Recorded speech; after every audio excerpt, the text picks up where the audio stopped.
Kaixo lagunak! Oxirondoko ludotekak urriaren 19an ateak irekiko ditu.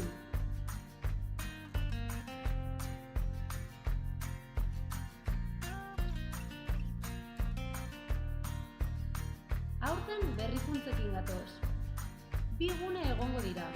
Alde batetik haurreskuntzako haurren gunea.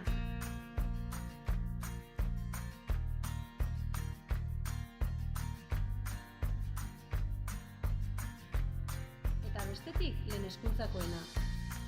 Talde bakoitzean 14 haur egongo dira, eta haur bakoitzak astean 2 egunetan etortzeko aukera izango du.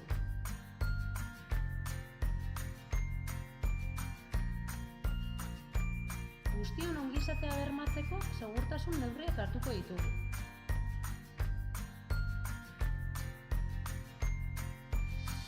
Euskarazko aisialdiaz gozatu nahi? Animatu zaitez eta izena eman!